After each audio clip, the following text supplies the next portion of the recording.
Hi folks, welcome to the Bloomberg Edge. I'm Kathy Yang. The edge on hedge funds. It's time to get back in after a wave of redemptions. Our guest today managed to post consistent positive returns year to date. So much for the global financial crisis and Bernie Madoff. How exactly did he do it? But if you don't have enough to invest in hedge funds, what about the Asian equity markets? The MSCI Asia Pacific Index has rallied over 48% since March 9th. We'll check back with a skeptic who told us 2 months ago this rally's not going to stick.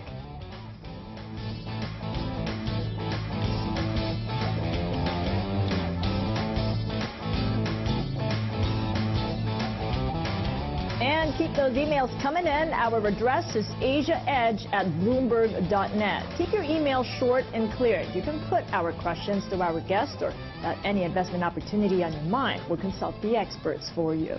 Let's head off to our guest here in Hong Kong. This Rabpai Asia Fund has been a consistent performer, posting positive returns year to date.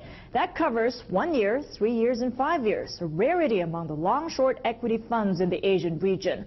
Its 7.6% gain over the past 5 years has beaten 90% of the biggest hedge funds in the Asia-Pacific region. The senior manager of that fund joins us now, Elaine Barbizar of RAB Capital Asia, hedge fund manager best known for the natural resource investments. It's good to have you with us, Elaine. Thank you for having me. So how have you managed to keep those positive returns? We've gone through a lot. I mean, think about the Asian financial crisis. The global financial crisis has started 8 months ago, and then you got the Bernie Madoff scare.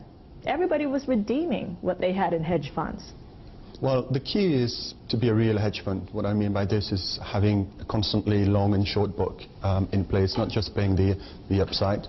And at the same time as well, putting together bottom-up stock picking approach with a top-down overview. For example, last year, what really took the hand over markets was the deleveraging. Anyone who missed that suffered quite a bit.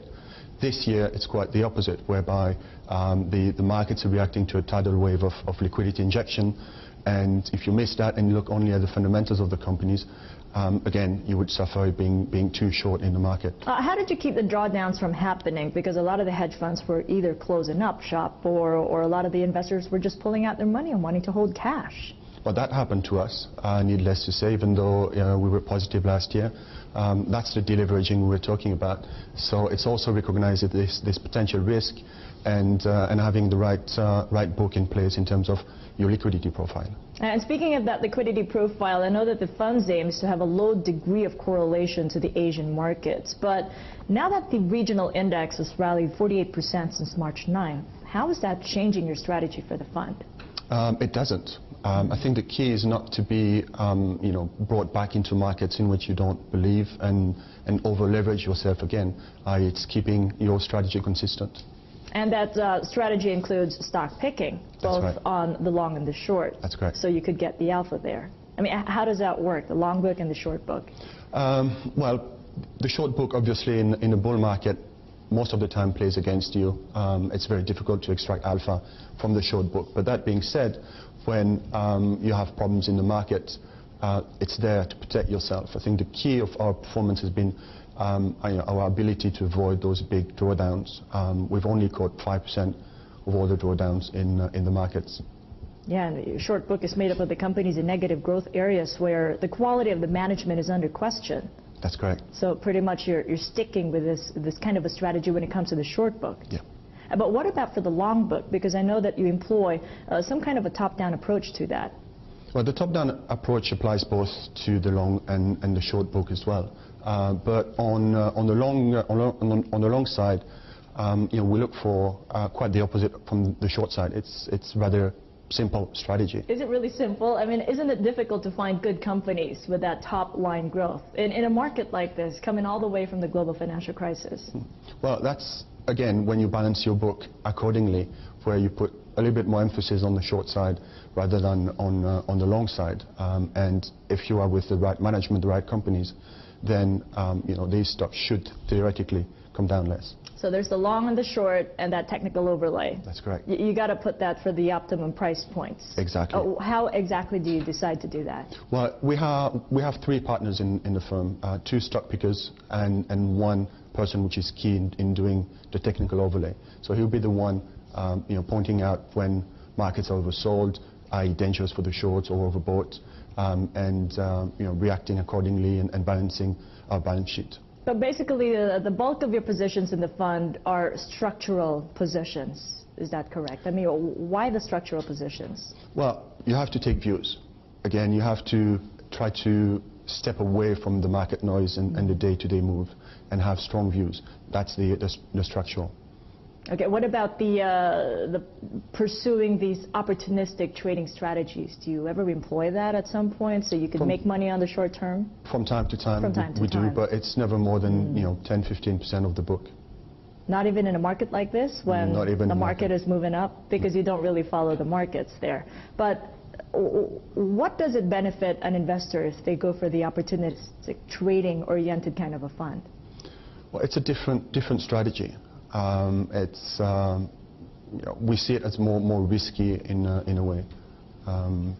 For us, we try to add a little bit alpha when we see opportunities from mostly a technical perspective.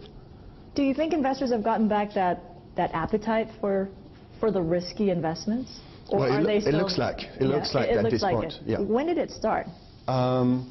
It's starting now, really. I think people are, it's the pain trade where everybody, as you mentioned yourself, was skeptical about the markets even a month ago, and now are starting to hurt too much and are capitulating and coming back into the market. And where exactly is that optimism going into? I could think of China as a market. Is that a market that you could probably go long on? And if so, what are you shorting on in order to go long on the Chinese market? Well, the trades for us this year has been long Hong Kong and China, mostly because of the huge liquidity injections from the Central Bank of China, and short Japan and Singapore, where we see structural problems there. But what sort of structural problems? Well, I can understand Japan, but why Singapore? And how are they similar or different? Singapore is extremely sensitive to exports. Exports are 150% of their economy, first of all, and secondly, it has enjoyed a boom in real estate and property, and there's a lot of oversupply in that market, and that's going to come back and haunt these property companies in said the next 3 to 5 years. Same thing for Japan? Japan is more across the board. It's a real structural problem for them.